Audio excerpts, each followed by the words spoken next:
Donc, aujourd'hui, le titre de mon message, c'est comme un jeu de mots. Je ne sais pas s'il y en a qui vous avez tous remarqué, mais persévérer. Puis, c'est vraiment pour amener un message pour nous encourager à foncer dans les percées que Dieu ouvre devant nous. OK? Puis, plus qu'on fonce dans ces percées, plus qu'on cherche à percer, on va finir par voir le bout. Amen? Donc, un petit retour sur la semaine passée, très rapide, c'est qu'on a vu qu'il y a une puissance derrière le fait de décréter des choses, de déclarer des choses de notre bouche. OK? Comme Job 22, 28 le dit, « Tu décréteras une chose et elle sera établie. » OK? Puis un décret, c'est de prendre qu'est-ce que Dieu dit et le dire sous forme déclarative. C'est vraiment de cette façon-là que Dieu a créé le ciel, la terre et tout ce qu'elle contient. Il a dit que la lumière soit. Il a parlé par les paroles de sa bouche, il a créé. Puis c'est ce que Jésus a aussi enseigné. Il nous a montré le pouvoir des décrets dans sa façon de parler aux circonstances, de parler même aux circonstances telles que le vent, lorsqu'il y avait une tempête sur l'eau qui s'est levée et Jésus a dit « tais-toi ». Donc le vent a cessé. Donc il nous a montré la puissance qu'il y a derrière cet aspect-là de déclarer des choses, d'ordonner certaines choses de se produire et on a vu que lorsque Jésus le faisait, par exemple, il y avait une puissance qui se déployait pour établir qu'est-ce qu'il avait déclaré. Et cette même puissance-là, on la détient aussi. Okay? Même le livre des Proverbes va nous dire que la vie et la mort sont au pouvoir de la langue. Donc, tu remarqueras que si tu es négatif, c'est certain que tu ne te sentiras pas bien. Donc, ça va comme alourdir qu'est-ce que tu vis. OK? Mais si tu parles positivement, eh bien, ça va t'aider du moins à être davantage dans la paix, dans la joie. Mais ce n'est pas juste cet aspect-là de parler positif ou négatif, mais c'est cet aspect-là de comprendre qu'il y a une puissance derrière nos paroles. Et quand tu es convaincu que Dieu dit quelque chose dans une circonstance, ben, tu as le pouvoir de le parler. De dire que non, ça c'est un conflit que je vis présentement, peut-être dans mon mariage, mais non, maintenant ça suffit, la paix revient. Tu déclares simplement ça, la réconciliation revient avec des frères ou des sœurs dans ta famille. Et ça a le pouvoir d'amener un changement. Amen. Donc les décrets servent à établir les desseins de Dieu. Tout comme une parole prophétique, un décret, c'est la voix de Dieu qui parle. Lorsqu'on chantait, il y a une prophétie sur ma vie. Une prophétie, c'est qu'est-ce que Dieu a parlé. Et dans la Bible, on voit qu'est-ce que Dieu parle. Ça nous dit qu'est-ce que Dieu a parlé sur nous. Donc, on a tous plein de paroles prophétiques que Dieu a prononcées sur notre vie. Mais lorsqu'on le déclare, dans le fond, ça libère le pouvoir d'établir la chose. Maintenant, on a vu que, parce que des fois, on vit des difficultés dans nos vies. Je ne suis pas toute seule, j'espère. On vit des difficultés parfois, puis des fois, on peut se retrouver à être dans des cycles destructeurs. C'est comme c'est des situations qui se perpétuent. Des fois, ça peut être la maladie, des fois, ça peut être dans ta santé émotionnelle, des fois, ça peut être dans tes relations, des choses difficiles qui se perpétuent, puis on ne comprend pas pourquoi ça arrive. Puis des fois, on est à cet endroit-là qu'on prie, puis qu'on demande à Dieu, mais on ne voit pas de changement. Puis il faut comprendre que lorsqu'on vit une difficulté, parfois ça peut être le résultat que l'ennemi est venu voler quelque chose. Mais quand l'ennemi vient voler quelque chose, c'est parce qu'à la base, Dieu l'avait accordé. Donc Dieu, à la base, t'avait béni dans quelque chose, puis parce que tu ne savais pas nécessairement où il est arrivé toutes sortes de choses qui t'ont empêché de prendre le temps de le savoir, d'en prendre conscience, eh bien, l'ennemi vient voler. Il vient voler ta bénédiction, il vient voler ta paix, il vient voler ta santé, tes finances. Et là, tu te retrouves dans les difficultés. Mais on a vu que lorsqu'on décrète des choses, lorsqu'on déclare des choses de notre bouche, ça a le pouvoir de renverser les décrets de l'ennemi sur notre vie. Puis c'est important de le savoir parce qu'on peut juste annuler un décret de l'ennemi en le remplaçant par un autre décret. Donc, lorsque tu vis, par exemple, la pauvreté, eh bien, il faut que tu viennes à cet endroit de te rendre compte qu'il y a vraiment un problème qui est là. Bien, s'il y a un problème, ça peut être parce que je manque de sagesse dans mes finances, ça peut être parce que j'ai besoin de plus de sagesse, mais si c'est vraiment un cycle que je ne suis pas capable de me sortir de, toujours une épreuve financière qui arrive, eh bien là, peut-être qu'il faut que je m'assoie quelques instants puis que je prenne conscience que l'ennemi a probablement parlé la pauvreté sur ma vie. Donc, s'il a parlé de la pauvreté, c'est qu'il m'a volé ma prospérité. C'est que Dieu avait promis à la base que j'allais être prospère. Parce que même Deutéronome 28 nous le montre, que si on marche avec Dieu, si on marche dans ses voies, il nous promet d'être une source de bénédiction. Il nous promet de même pas emprunter, mais de prêter à beaucoup de nations. Donc ça, c'est des prophéties, c'est des promesses que Dieu parle sur nous, qu'on est appelé à vivre. Mais des fois, il faut venir à cet endroit qu'on prend conscience du décret de l'ennemi, puis on le renverse en déclarant qu'est-ce que Dieu dit à notre égard. Puis lorsqu'on le fait, ça a le pouvoir d'établir un changement. Puis, un autre exemple que j'ai amené comme de quoi qu'on peut juste renverser un décret en amenant un nouveau décret, c'est cet exemple d'Esther. Je ne sais pas si vous vous souvenez, mais à l'époque d'Esther, qui était une reine, dans le fond, à un moment donné, le bras droit du roi, il était en colère contre le peuple juif, qui était le peuple de Dieu. Et là, il a cherché à exterminer le peuple juif.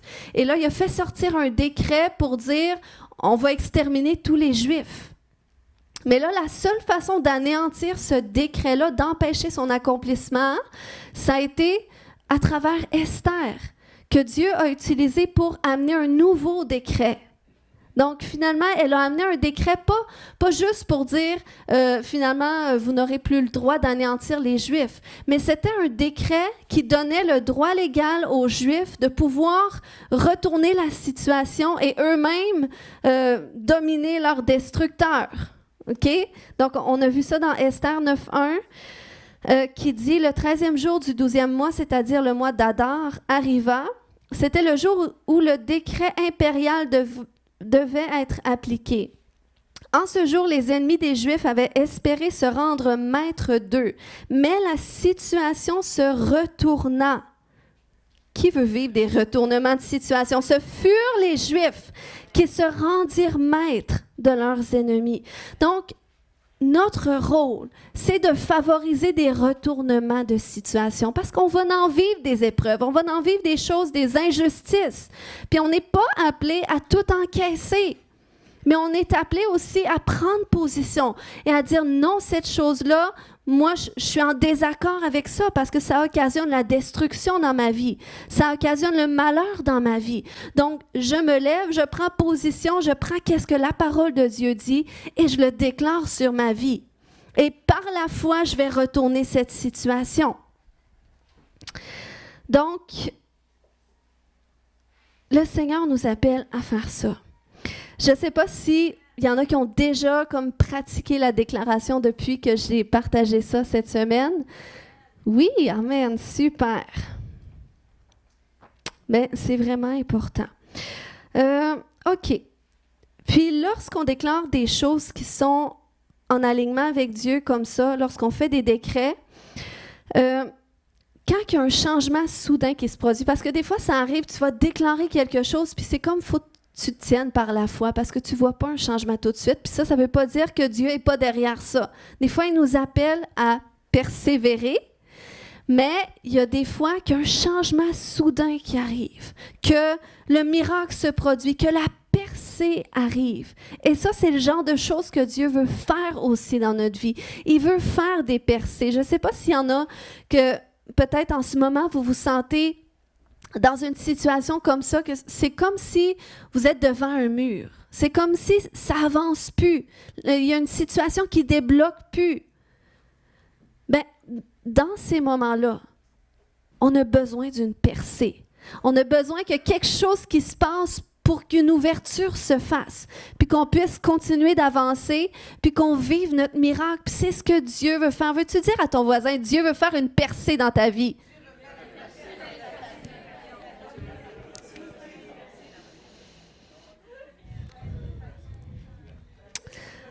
on peut vivre ce type de situation parfois dans notre vie spirituelle, dans notre vie avec le Seigneur. Des fois, on peut vivre ça dans nos relations ou dans différentes circonstances de la vie.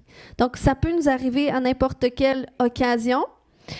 Puis, la seule façon justement que ça puisse débloquer, c'est qu'il y ait une ouverture, c'est qu'il y ait un retournement qui se produise. Maintenant, on va voir c'est quoi une percée. La définition d'une percée. Une percée ou une brèche est une tactique militaire qui consiste à lancer une offensive sur un champ de bataille afin de rompre ou de pénétrer dans les défenses ennemies, puis à exploiter rapidement la brèche. Généralement, la percée se caractérise par la concentration de troupes sur un point précis des lignes ennemies. OK? Donc, on comprend que c'est une tactique. Je veux dire, où est-ce que c'est comme, il faut que tu fonces dans le territoire ennemi, mais tu n'as pas le choix qu'il y ait une brèche, une ouverture qui se produise. Et le Dieu qu'on sert est le Dieu qui ouvre des brèches devant nous. Amen. Il a dit dans Michée 2,13, « Celui qui fera la brèche montera devant eux, ils feront la brèche, franchiront la porte et en sortiront. Leur roi marchera devant eux et l'Éternel sera à leur tête. » Amen. Donc, c'est ce que Dieu veut faire, puis il veut favoriser ces ouvertures-là dans notre vie pour qu'on voit sa main à l'œuvre, pour qu'il nous montre comment est-ce qu'il est avec nous, puis qu'il est au contrôle, même lorsqu'on vit des situations difficiles. Le Seigneur est la réponse. Jésus est la réponse. Donc, une percée peut s'ouvrir au moyen d'une parole prophétique. Tu reçois une parole prophétique et là, ça déclenche ton miracle. Ça peut être à la suite d'un décret prophétique ou encore une parole réma que tu reçois de Dieu. À travers sa parole, tu reçois que le Seigneur te dit telle chose pour ta situation. Il te dit, par exemple, il te fait remonter cette parole qui dit que par les meurtrissures de Jésus, tu es guéri. Et là, c'est comme si ce passage-là vient à l'intérieur de toi où tu lis et là, tu as une conviction que c'est maintenant parce que la parole réma de Dieu, elle vient quand c'est rendu le temps kairos de Dieu. Le temps kairos, c'est quand c'est le temps de Dieu. On a le temps chronos, le temps chronologique de notre vie quotidienne, mais il y a les moments kairos, où est-ce que là, c'est Dieu qui vient, qui agit, qui fait une percée et qui permet l'accomplissement d'une parole dans ta vie. Je ne sais pas s'il y en a qui peuvent attester avoir vécu des percées suite à des prêches de l'Église. Levez pas votre main parce que vous vous sentez mal, là. Non, mais c'est juste pour vous dire que lorsque la parole de Dieu est prêchée, pourquoi? Parce que quand je prépare mon message, quand je cherche une thématique, je prie que Dieu me montre, Seigneur, c'est quoi ta parole en ce moment pour l'Église? Selon ton temps kairos. Donc, si tu es ouvert au Seigneur, si ton cœur est disposé par la foi, puis tu reçois les messages tels qu'ils sont apportés, eh bien, ça a le pouvoir d'ouvrir une percée dans ta vie. Amen. C'est comme quand j'ai apporté ce message-là, comme de quoi que le Seigneur, il veut restaurer ce modèle de famille, que ce soit au sein de l'Église ou même dans nos propres familles. Il veut rétablir l'unité. Eh bien, suite à ce message-là, j'ai eu des témoignages qu'il y en a qui ont vécu des réconciliations dans leur famille. Donc, voilà une percée, ça a produit une percée parce qu'ils se sont associés par la foi en disant, écoute, moi c'est ça que je vis, puis c'est ça que je veux vivre aussi dans ma famille, donc Seigneur, allez, fais-le. Donc, ils se sont associés et Dieu l'a fait.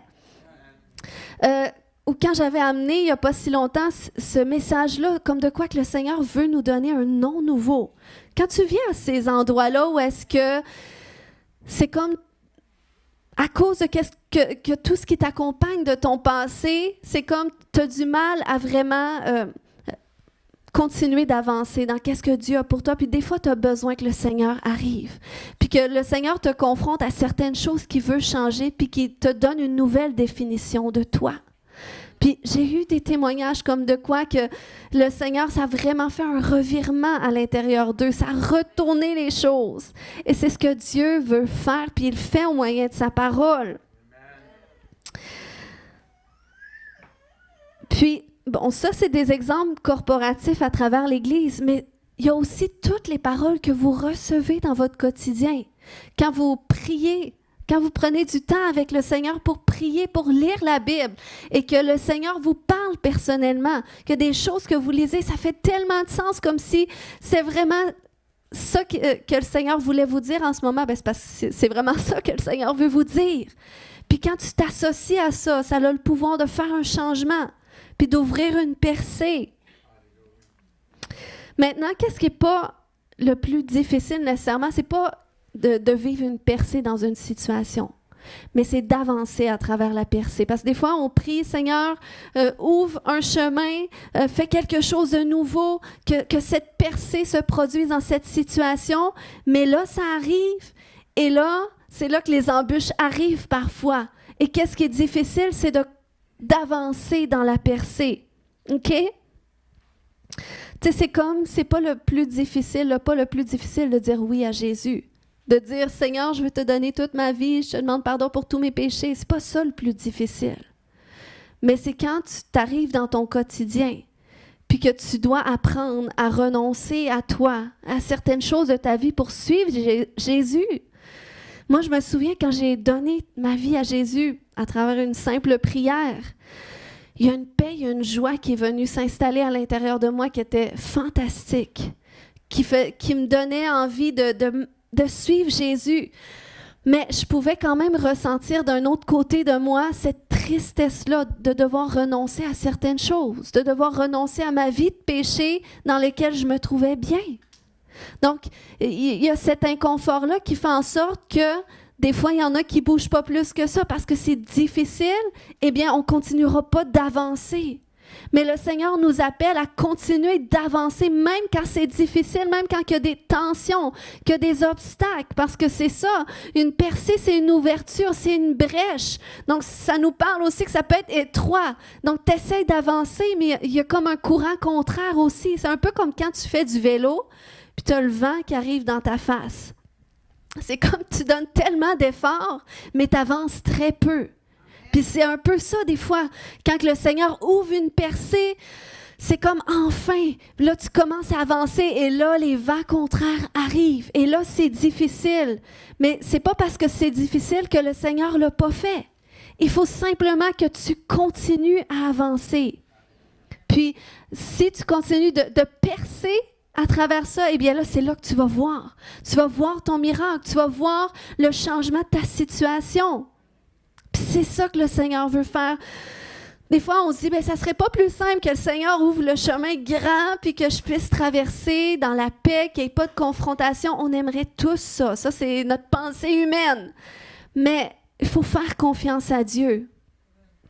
Amen. Moi, je remercie le Seigneur pour des temps parce que, tu sais, quand que les disciples qui étaient avec Jésus dans le bateau puis qu'il y a eu une tempête qui s'est levée, on se souvient, Jésus avait comme dit à ses disciples, allons de l'autre bord parce qu'il y avait quelque chose à aller faire l'autre côté du lac.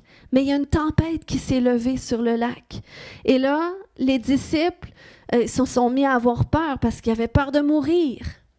Puis, ils ont réveillé Jésus. On se souvient du reste de l'histoire. Puis Jésus il a ordonné à la tempête. Mais durant ce moment-là où est-ce qu'il était dans la tempête, eh bien, il ne pouvait pas retourner en arrière. Puis c'était soit qu'il mourait ou soit qu'il continuait d'espérer, continuait d'avancer. Et moi, je remercie Dieu pour ces moments-là dans ma vie parce que des fois, quand tu vis une percée, peut-être tu vois encore derrière toi que c'est beau, c'est confortable, donc tu peux rester là. Mais je remercie Dieu pour ces moments dans ma vie où est-ce que c'était comme une tempête, que même si j'aurais voulu changer de côté, abandonner, j'aurais pas pu. Donc, ma seule option, c'était soit mourir ou continuer d'avancer. Puis le Seigneur, dans ces moments-là, il a toujours manifesté sa main. Amen. Il a toujours fini par ouvrir un chemin, ouvrir cette percée, ouvrir le ciel pour faire descendre qu'est-ce que j'espérais. Puis c'était toujours mieux que qu'est-ce que j'aurais imaginé, parce que ça, c'est le Dieu qu'on sert. Il sait parfaitement qu'est-ce qu'on a de besoin. Et ça, je remercie Dieu qu'il ne nous donne pas tout le temps ce pourquoi on prie. Okay? Des fois, on prie certaines choses dans certaines circonstances, puis ça ne débloque pas, puis on se rend compte qu'au final, merci Seigneur que tu ne m'as pas donné qu'est-ce que je te priais. parce que tu avais beaucoup mieux pour moi. Donc, le Seigneur, il nous appelle à cet endroit de foi, OK? Amen. Donc, le Seigneur, il veut qu'on apprenne à continuer d'avancer, même quand c'est difficile.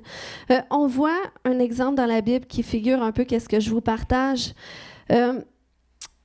Ça faisait 70 ans que le peuple d'Israël y était en exil, qui était en captivité à travers le peuple de Babylone. Mais Dieu avait quand même prophétisé que ça ne serait pas pour tout le temps, qu'il y en aurait pour 70 ans, puis qu'après ça, ils pourraient retourner sur leur territoire, qu'ils pourraient retourner en Juda, qu'ils pourraient à nouveau être libres et rebâtir le temple de Dieu. Donc, c'était une prophétie, c'était un décret que Dieu avait fait. Puis là, il est venu le jour où est-ce que c'était le temps kairos de Dieu pour que ça puisse arriver. Et la libération du peuple de Dieu est venue au moyen d'un décret.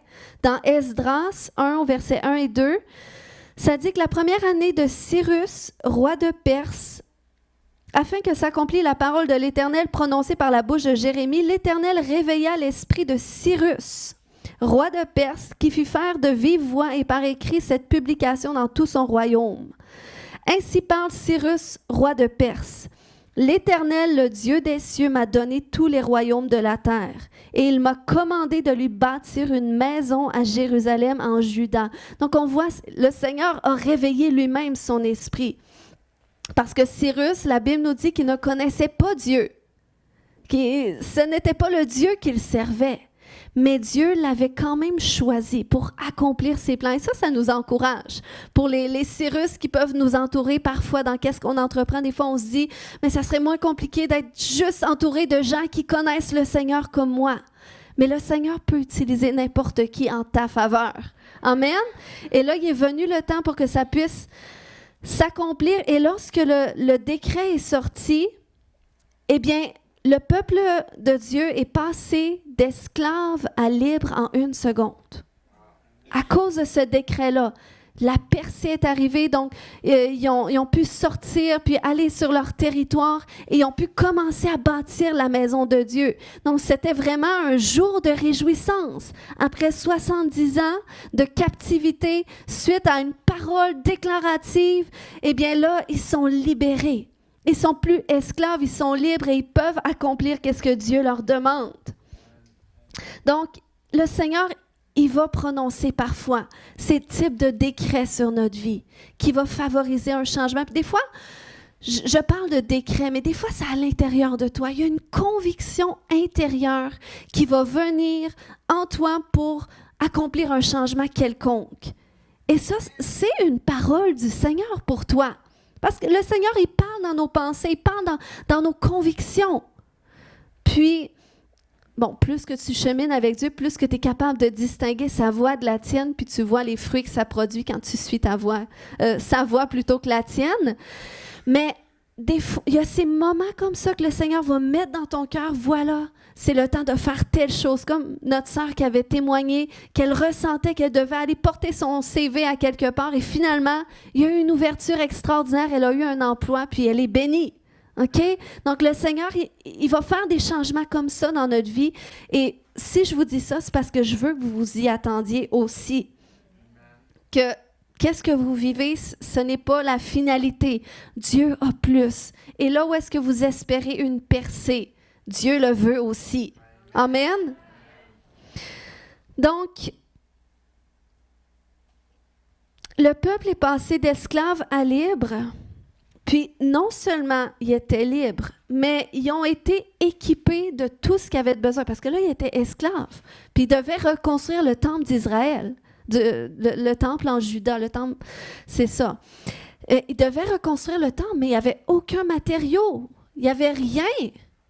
Mais Dieu les a équipés.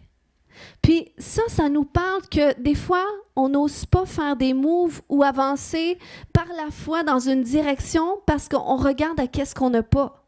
ou on regarde peut-être à notre passé qui essaie de nous retenir. Mais Dieu nous appelle à cet endroit de foi en sa parole. Et Dieu avait parlé justement à son peuple tellement de fois que les richesses des nations viendraient vers eux. Donc, ce n'était pas un problème de se demander de quelle façon qu'on va faire, puis je n'ai pas les moyens. Donc, Dieu allait lui-même pourvoir à ce dont ils avaient besoin. Donc, quand Dieu ouvre une percée dans ta vie, peut-être tu sais pas comment tu vas faire pour passer de l'autre bord. Mais le Seigneur a tout pourvu. Le Seigneur, des fois, il va t'équiper en chemin. Amen. Quand j'ai commencé l'Église ici, j'étais toute jeune dans la foi. Mais le Seigneur m'a équipée en chemin. Il ne fait pas ça pour tout le monde. Je ne le recommande pas nécessairement pour tout le monde comme étant la recette à suivre. Mais c'est juste, c'était un pas de foi. Et le Seigneur m'a équipée en chemin. Mais le Seigneur, c'est ce qu'il fait. OK? Puis, il ne faut pas trop se questionner sur de quelle façon on va y parvenir. Comme moi et mon mari, quand on a dit on va à la maison, parce que c'était une parole vraiment de Dieu en voulant dire que c'est le temps que votre situation de vie change. Puis, on a vendu la maison, mais on n'avait pas encore d'autres maisons. On ne savait pas, est-ce qu'on allait trouver une maison comme on veut pour notre famille? Est-ce qu'on allait devoir se construire une maison parce qu'il n'y a pas beaucoup de maisons sur le marché? Puis, il n'y avait pas de porte qui s'ouvrait, mais on est avancé par la foi. Et le Seigneur a fini par ouvrir une brèche pour qu'on puisse cheminer dans ses voies. Puis là, on va bientôt emménager dans notre maison qui est en train de se faire construire. Donc, Dieu avait déclaré que les ressources des nations viendraient. Il avait dit, entre autres, dans Agé 2,7, il avait dit « J'ébranlerai les peuples et les richesses de tous les peuples afflueront en ce lieu. Quant à ce temple, je le remplirai de gloire. » Voilà ce que déclare le Seigneur des armées célestes. Amen. Mais là, vous savez, ce n'était pas tout. Lorsque le peuple s'est mis à construire le temple, eh bien là, les embûches ont commencé.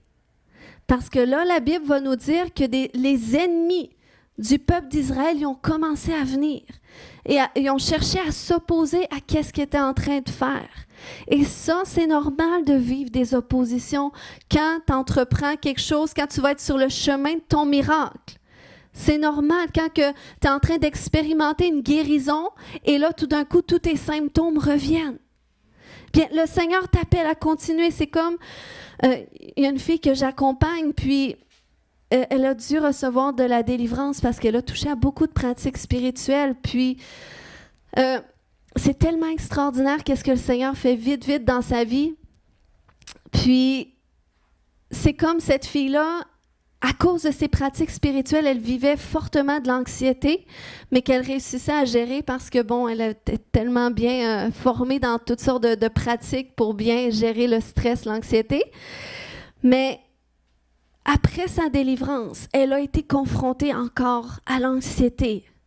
Mais là, c'est pas parce qu'elle n'a pas été délivrée, mais c'est parce que le Seigneur l'a amenée à confronter cette émotion-là qu'elle cherchait à faire taire avec toutes ses pratiques. Mais là, c'est comme le Seigneur, des fois, il veut nous amener à confronter nos difficultés, mais avec son aide pour qu'on apprenne à passer à travers avec lui, qu'on n'ait pas peur finalement. Parce que des fois, en tant qu'être humain, on cherche à camoufler qu'est-ce qui nous fait sentir inconfortable. Mais des fois, pour que tu sois délivré de quelque chose, il faut simplement que tu apprennes à le confronter, puis à marcher à travers de ça. C'est comme quand j'ai arrêté de fumer. C'était difficile, mais j'ai dû passer à travers mon désir profond de fumer pour réussir à résister au point que, puis m'accrocher à Dieu et finalement être capable d'être libéré de ça.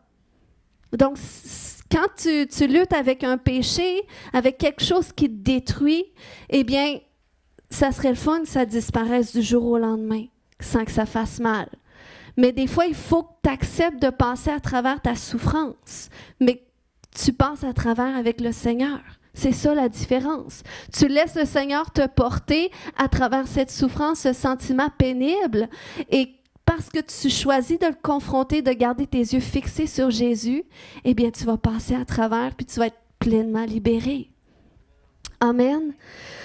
Donc, pour en revenir au peuple d'Israël, ils ont commencé à bâtir le temple et là, l'opposition est arrivée. Les ennemis sont venus et même ça nous dit, entre autres dans Esdras 4.4, que les ennemis de Juda et de Benjamin apprirent que les anciens déportés reconstruisaient un temple à l'Éternel, le Dieu d'Israël. Ils vinrent trouver Zorobabel et les chefs des groupes familiaux pour leur dire, Zorobabel, c'était le roi de Juda.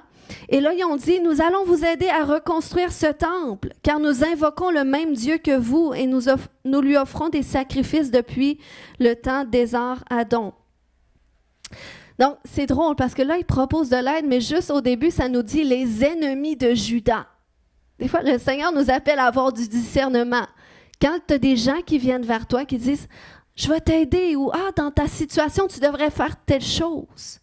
Mais attends de voir, est-ce qu'il fait vraiment avec des motifs qui sont associés à la volonté du Seigneur? On doit faire attention à qui qu'on demande conseil et avec qui on bâtit. Et même quand on veut foncer à travers les percées. Parce que des fois, il y a des gens qui vont arriver pour essayer de défaire. Qu'est-ce que le Seigneur est en train de faire? Donc, c'est pour ça qu'il faut faire attention aussi à qui on se confie. Puis on peut aimer les gens, puis on est appelé à aimer tout le monde, mais on n'est pas appelé à bâtir notre vie avec tout le monde aussi. Puis là, finalement, ils les ont confrontés, il a dit non, c'est juste nous qui bâtissons le temple à notre Dieu. Et là, ça nous dit au verset 4 que les gens du pays découragèrent les Judéens et les effrayèrent pour qu'ils cessent de bâtir. Ils soudoyèrent des conseillers pour s'opposer à eux et faire échouer leurs entreprises. Ils y parvinrent durant le règne de Cyrus et jusqu'au règne de Darius. Donc, finalement, là, on parle d'une 15aine d'années. Okay? Dieu a fait une percée, ils sont passés d'esclaves à libres, ils ont pu commencer à rebâtir le temple, mais là, finalement, il y a un nouveau décret de l'ennemi qui arrive pour dire « ça suffit ». Et là, finalement, tout a été mis sur pause.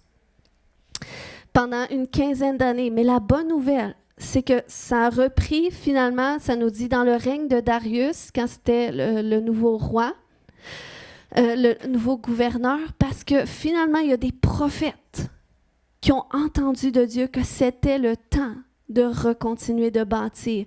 Et ça nous montre qu'on a besoin de s'entourer non seulement de la parole de Dieu, mais aussi de des gens qui peuvent être des instruments entre les mains de Dieu pour nous encourager aussi à bâtir selon la volonté de Dieu et dans les temps de Dieu. Amen. Puis c'est ce qui s'est produit dans Agé 1.1. Agé, c'est un prophète et c'est lui-même que Dieu a utilisé pour dire entre autres au verset 2 de Agé 1, il dit « Voici ce que déclare le Seigneur des armées célestes. Les gens de ce peuple prétendent, le temps n'est pas encore venu, le temps de rebâtir le temple de l'Éternel. » Tu sais, des fois, tu es dans des circonstances, tu dis « Ben écoute, c'est ça que je vis en ce moment, mais jusqu'au temps où est-ce que le Seigneur dit « c'est le temps ». C'est le temps qu'il y ait un shift. Et moi, ça, je veux vraiment encourager les gens. Tu sais, quand tu vis dans ton foyer puis que ton conjoint, ta conjointe ne connaissent pas le Seigneur, puis au début, ça fait mal de devoir vivre notre foi toute seule ou de ne pas être au même niveau spirituel. Mais on peut venir qu'à s'habituer de ça. Mais il faut s'habituer, il faut l'accepter, puis pas trop en même temps. Il faut l'accepter jusqu'au jour où est-ce que le Seigneur dit « c'est le temps ». C'est le temps pour parler de moi, c'est le temps pour où est-ce qu'il faut que tu agisses d'une certaine façon parce que son cœur est prêt. Et ça, on doit, même quand tu as des familles qui ne connaissent pas le Seigneur ou qui vivent des circonstances, c'est pas la finalité. Le Seigneur, s'il t'a touché toi, c'est parce qu'il veut toucher toute ta famille aussi. Parce que lui-même, il a dit, tu croiras au Seigneur Jésus, et toi et ta famille, vous serez sauvés. Donc, il veut que ce soit ta famille aussi qui entende cette bonne nouvelle, qui soit touchée par cette bonne nouvelle. Mais le Seigneur ne nous appelle pas à convaincre personne, comme il n'y a personne qui nous a convaincus de croire non plus. Mais c'est le Seigneur dans notre cœur qui est venu nous convaincre qu'il était le chemin, qu'il était notre réponse. Et ça, on doit laisser le temps au processus de Dieu, mais Dieu va nous utiliser. dans un temps opportun où est-ce qu'il va dire, OK, là, tu as arrêté de lui taper sa tête avec ta Bible, mais là, c'est le temps. À travers sa circonstance, commence à semer ma parole dans sa vie. Et là, tout d'un coup, ça va prendre vie. Donc, on doit être sensible à ça parce que Dieu veut faire des percées comme ça. Donc là, c'est ce qui s'est produit. Le prophète Agé commençait à dire, tout à décrire, vous vous rendez pas compte comment ça va mal dans votre vie, mais c'est parce que le Seigneur essaie d'attirer votre attention, que là, vous avez mis de côté la construction du temple, mais là, c'est le temps de recommencer. C'est le temps parce que je vais encore faire une ouverture là-dedans. Donc là, les prophètes de Dieu ont commencé à parler et même la Bible va nous dire dans la suite que l'esprit de Zorobabel, le gouverneur de Juda, il s'est réveillé. Il s'est réveillé à cette parole-là. Et lorsqu'on veut vivre des percées, on a besoin de se réveiller nous aussi, de dire c'est le temps de Dieu pour ça. Quand la Bible dit dans Ésaïe 60, « Lève-toi, brille » et afin que la gloire de l'Éternel se lève sur toi. Ça veut dire c'est le temps que tu te lèves dans quelque chose. C'est le temps que tu te lèves dans tes convictions. C'est le temps que tu te lèves pour que tu vives la vie à laquelle tu es appelé. Amen. Donc, on a besoin de ces moments comme ça où est-ce que la parole de l'Éternel va venir. Que ce soit à travers la Bible, que ce soit à travers quelqu'un, puis on s'associe à elle et que là, c'est bon. Cette situation-là va changer et c'est ce qui s'est produit. Ils ont recontinué à construire le temple. Donc, ils n'ont pas attendu que le roi le permette, mais par la foi, ils ont continué la construction suite aux paroles du Seigneur, même s'il n'y avait pas de confirmation que c'était vraiment correct. Mais Dieu a agi, il a ouvert une brèche, il a étendu sa main et finalement, le roi Darius a permis que ça puisse se produire. Donc, c'est juste pour vous dire que quand tu marches avec le Seigneur, puis quand tu es sensible à qu'est-ce que le Seigneur te demande de faire, au pas de foi qu'il veut que tu fasses, eh bien, le Seigneur va ouvrir un chemin devant toi. Puis des fois, il va y avoir des confrontations, ça va être difficile, il va y avoir des obstacles. Mais le Seigneur t'appelle à continuer. Puis même, des fois, peut-être tu vas frapper des murs, mais continue d'espérer et de t'attendre à Dieu. N'accepte pas tes conditions qui sont difficiles. N'accepte pas la maladie. N'accepte pas la souffrance parce que Jésus a souffert pour qu'on soit guéri. Jésus a souffert pour qu'on soit libéré. Donc, c'est toujours sa volonté qu'on soit libre, qu'on soit guéri, qu'on mène une vie abondante, qu'on soit en paix. Amen. Puis même suivre le Seigneur, des fois, ça amène certains déchirements. Mais il nous dit que marcher avec lui, c'est une marche qui est légère. Parce qu'il dit, quand tu es fatigué et chargé, viens à moi. Viens à moi pour te décharger et prends mon joug qui est doux et léger. Donc, même servir le Seigneur, c'est doux et léger. Si tu es surchargé, peut-être qu'il y a des fardeaux que tu prends sur toi que tu n'aurais pas à prendre. Puis tu dois remettre au Seigneur. Amen. Puis il veut occasionner dans ta vie des revirements de situation. Il veut retourner des situations. Il veut que tu vois sa main dans ta vie pour que tu sois un témoignage aussi que Dieu est vivant. Amen. Puis ça le glorifie lorsqu'on vit des bénédictions. Puis là, on est dans un temps où est-ce qu'on termine l'année 2024 et c'est le temps de commencer à questionner Dieu. Seigneur, qu'est-ce que tu as pour moi pour l'année 2025? Quel changement est-ce que tu veux faire dans ma vie? Quelle percée est-ce que tu veux ouvrir dans ma vie en 2025? Peut-être que là, j'ai vécu d'une certaine façon jusqu'ici, mais est-ce qu'il y a quelque chose que tu veux faire de nouveau dans ma vie? Ou est-ce que tu veux faire quelque chose d'autrement dans ma vie? Commencez à questionner le Seigneur et à ouvrir votre cœur à cette parole-là qu'il va déposer en vous. Ouvrez votre cœur à cette parole, puis peut-être il y a certaines personnes, vous allez entendre qu'est-ce que Dieu dit. Mais c'est comme, il y a cette autre voix plus forte qui vient dire, mais je ne sais même pas comment je vais faire pour y arriver. Mais le Seigneur t'appelle à écouter sa voix, à confronter cette voix-là qui cherche à terre qu'est-ce que Dieu veut faire. Tu dois la confronter, tu dois te mobiliser, tu dois aller chercher qu'est-ce que la Bible dit sur ta situation. Parce que c'est cette parole qui a du poids dans nos circonstances. Puis qui a le pouvoir de rétablir les desseins de Dieu. Rétablir sa volonté. Amen, parce qu'il y a des projets de paix pour toi. Donc, on va prier ensemble ce matin. Je sens que le Seigneur veut libérer dans les cœurs un courage, une force pour continuer de percer jusqu'à voir qu'est-ce qu'il a pour nous.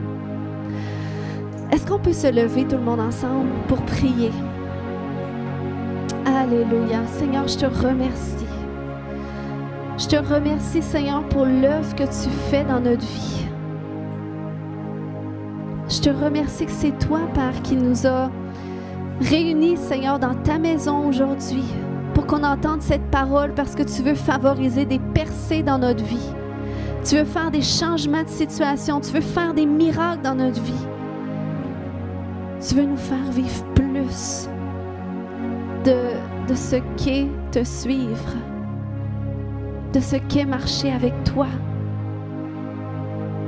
Je te remercie que tu es vivant, Seigneur Dieu, puis que tu révèles combien tu es vivant. Tu révèles ton existence à tous et à chacun. Alléluia. Alléluia, Jésus. Nous t'aimons. Merci, Jésus.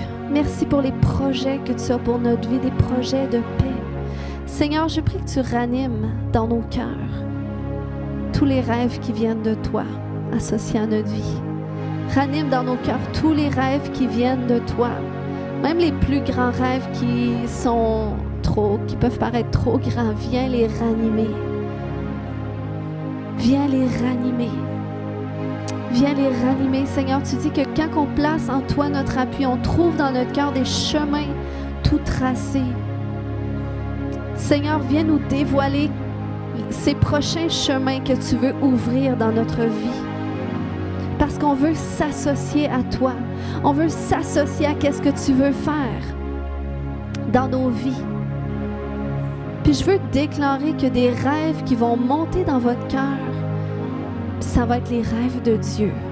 Ça va être les rêves de Dieu, que sa volonté va se révéler dans votre cœur d'une façon tellement claire et qui va avoir plus de poids que votre propre volonté. Parce que comme en même temps un désir fort qui va être là, de vouloir vivre ces choses-là. Puis à travers ce désir-là, il y a une confiance qui va venir en Dieu. Parce que seul lui sait comment il va le faire. Mais il y a une confiance, puis il y a une patience aussi dans le processus. Mais il y a aussi une hardiesse qui va être là. Un zèle, une force de persévérer, de chercher à percer jusqu'à ce qu'on voit, de continuer de frapper jusqu'à ce que ça ouvre. Alléluia, oui, Seigneur Dieu. De continuer de marcher dans cette direction jusqu'à ce que le chemin s'écarte, Seigneur Dieu. De continuer de bâtir jusqu'à temps qu'on voit le bout. Seigneur, merci pour le courage, la force que tu libères dans chacun, la foi. Seigneur Dieu, tu nous dis, comme tu as dit à Josué, fortifie-toi et prends courage. Fortifie-toi et prends courage. Parce que je suis avec toi, comme j'ai été avec tous ces autres avant toi que j'ai appelés pour des choses extraordinaires. Je t'ai appelé pour vivre ces choses. Je t'ai appelé pour que tu sois un témoin que je peux le faire. Alléluia. Est-ce que tu peux croire ce matin que cette situation difficile que tu vis n'est qu'un passage, puis que Dieu t'appelle à être un témoin de sa bénédiction, de sa grâce, des miracles qu'il peut faire à travers ta circonstance. Je viens faire taire tous les mensonges de l'ennemi qui voudrait t'amener dans le désespoir, dans le découragement, dans l'inquiétude. Je déclare que tous ces esprits maintenant te quittent au nom de Jésus. Alléluia. Et que la paix de Dieu vienne en toi et garde ton cœur et tes pensées en Jésus. Le shalom de Dieu. Le shalom de Dieu dans tes circonstances, dans ta vie personnelle. Le shalom de Dieu, sa paix complète, parfaite.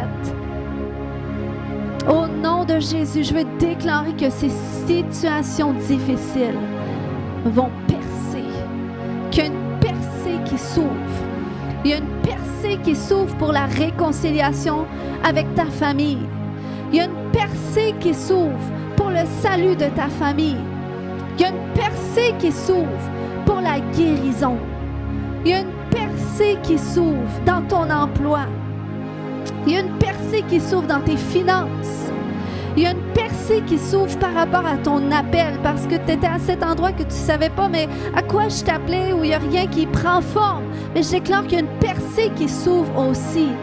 Et que Dieu te montre clairement non seulement ce à quoi tu es appelé, mais il ouvre aussi les portes nécessaires pour l'accomplissement. Au nom de Jésus, je veux déclarer qu'on rentre dans l'année des percées, au nom de Jésus. Que c'est une année qu'on va vivre où est-ce qu'on va témoigner des percées de Dieu. Durant toute l'année 2025, on va témoigner des percées de Dieu. Parce que tu es le Dieu des percées. Au nom de Jésus,